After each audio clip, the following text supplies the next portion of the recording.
दोस्तों, एमएसआर पाठशाला में आपका स्वागत है। मैं आपका प्रिय दोस्त महीप सिंह राठौड़। आज दोस्तों अपन पे मैनेजर पर कैसे किसी व्यक्ति का कार्मिक का स्थानांतरण होने पर उसका एलपीसी कैसे डाउनलोड करते हैं, इसकी पूरी प्रक्रिया देखेंगे दोस्तों। और उसकी आईडी कैसे पे मैनेजर से दूसरे पे मैनेजर पर स्थानांतरित की जाती है, इसके बारे में भी अपन पूरा वीडियो देखेंगे। और अगर कोई आईडी गलत जगह दोस्तों चली जाती है, कोई गलत डीडीओ नंबर लगा के और गलत जगह अगर आईडी कई बार गलती से चली जाती है, मानवीय त्रुटि हो जाती है, तो ऐसी स्थिति में उसकी आईडी को रेक्टिफाई कैसे करते हैं, कुछ कैसे उस आईडी को वापस पुनः एक्सेप्ट करके सही जगह भेजी जाती है, ये पूरी प्रक्रिया मैं आपको इस वीडियो में समझाऊंगा। तो ये वीडियो पूरा देखना दोस्तों, मेरे साथ बने रहें।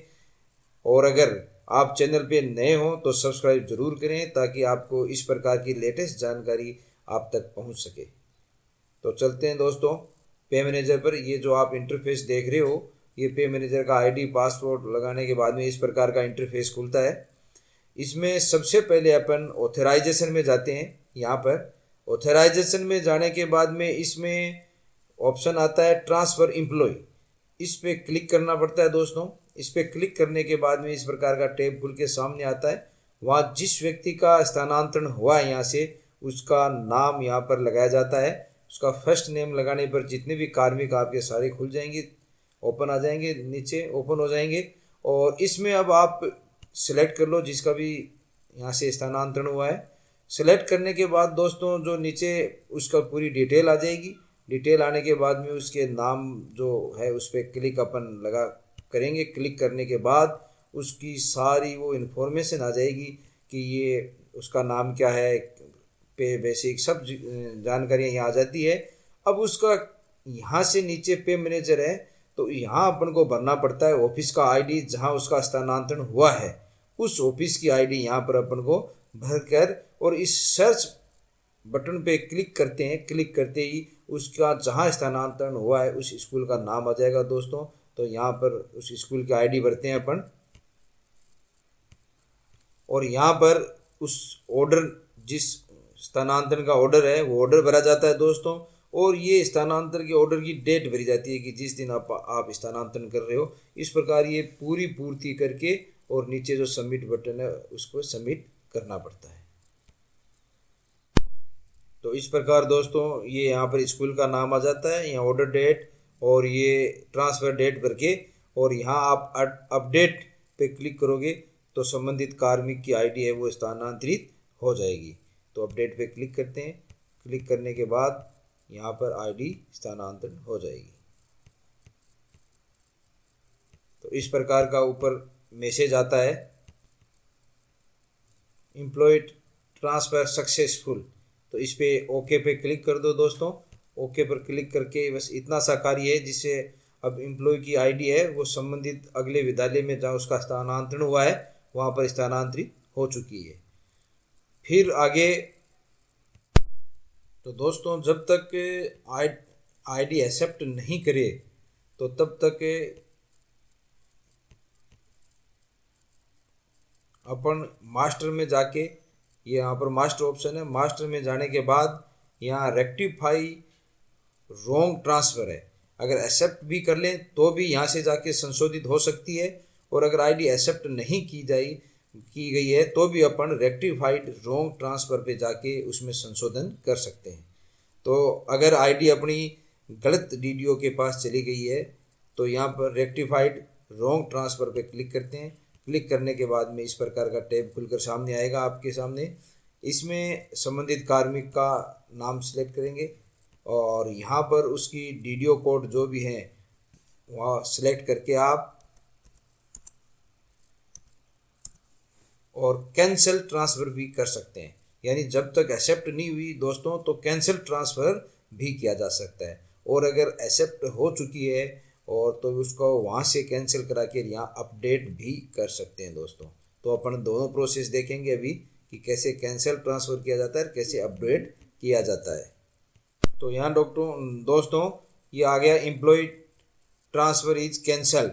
तो इसको आप ओके पर दबाओगे तो ये आईडी है वो ट्रांसफ़र अगर गलत हो गई है तो ये कैंसल हो जाएगी। भूलवश किसी अन्य डीडीओ के कोड पर आईडी ट्रांसफ़र हो चुकी है तो भी वही मास्टर डाटा में जाके यहाँ रेक्टिफाइड रॉन्ग ट्रांसफ़र में जाकर और फिर जो कार्मिक है उसको नाम सर्च करके और यहाँ पर मॉडिफाई अपडेट ऑफिस, तो वो जो रॉन्ग ऑफिस में हो चुकी थी उसकी जगह यहाँ पर नई जिस ऑफिस में आप ट्रांसफ़र आईडी करना चाहते हो उस डीडीओ के कोड लगाओ जिसमें करना चाहते हो। जो रॉन्ग हो चुकी है वो तो पता नहीं अपन को कहाँ हुई।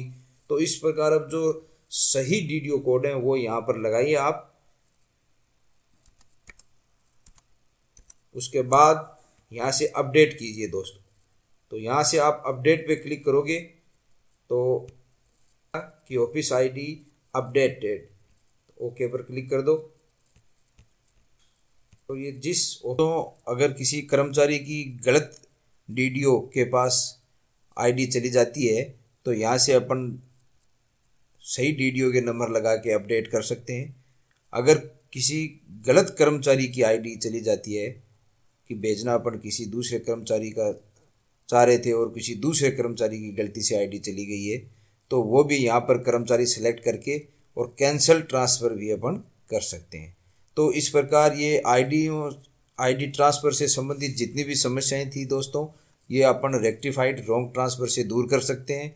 और फिर यहाँ पर मास्टर डाटा में जाके एम्प्लॉय डिटेल में जाके कर्मचारियों की डिटेल देख के अपन देख भी सकते हैं कि उस कर्मचारी की आईडी गई या नहीं गई। अगर यहाँ पर कर्मचारी का नाम शो नहीं होगा दोस्तों इसका मतलब आईडी स्थानांतरित हो चुकी है अपने यहाँ से।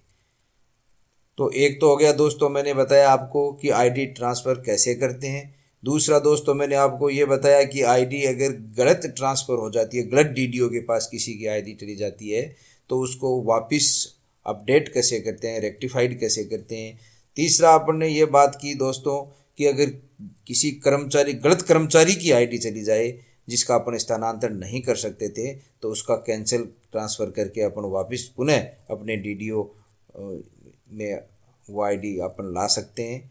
और चौथी है कि एलपीसी कैसे डाउनलोड की जाए। तो ये आईडी स्थानांतरण करने के बाद दोस्तों फिर एलपीसी आईडी एक्सेप्ट करानी जरूरी है। अगले डीडीओ को आप फ़ोन कीजिए और कॉल करके उसको वो आईडी एक्सेप्ट करवाइए वहाँ से। अगर उन्होंने आईडी एक्सेप्ट कर ली है तभी एलपीसी सही निकलेगी दोस्तों। बिना वहाँ अगले डीडीओ के जहाँ पर उनका कार्मिक का पद स्थापित हुआ है उस स्कूल में या उस डीडीओ के पास आईडी एक्सेप्ट करने के बाद ही सही एलपीसी निकलेगी। अगर उससे पहले आप एलपीसी निकालते हो तो स्कूल के नाम सही नहीं आएगा।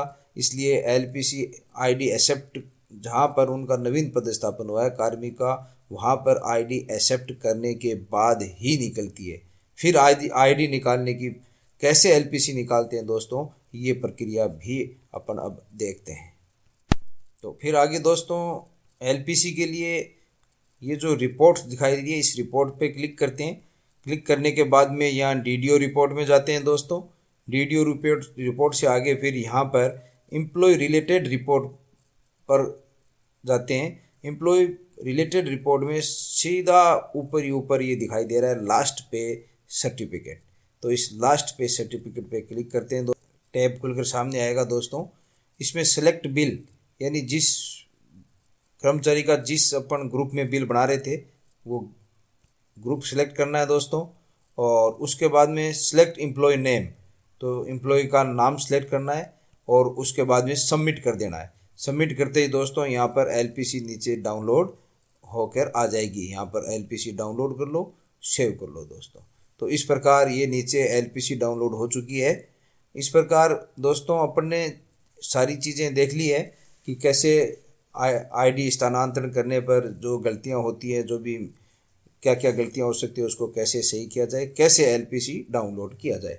तो एलपीसी हमेशा दोस्तों आईडी नए डीडीओ के पास स्थानांतरित करने के बाद में वो नए डीडीओ के एक्सेप्ट करने के बाद ही पे मैनेजर से जनरेट करनी चाहिए। दूसरी बात ये है दोस्तों कि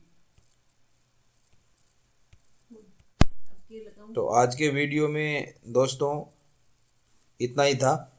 आगे की जानकारी और आगे के लिए दूसरा वीडियो देखेंगे। अगर वीडियो पसंद आया तो लाइक व सब्सक्राइब जरूर करें दोस्तों, और अधिक से अधिक शेयर करें ताकि अधिक से अधिक लोगों तक ये जानकारी पहुंच सके। धन्यवाद। आपका प्रिय दोस्त महीप सिंह।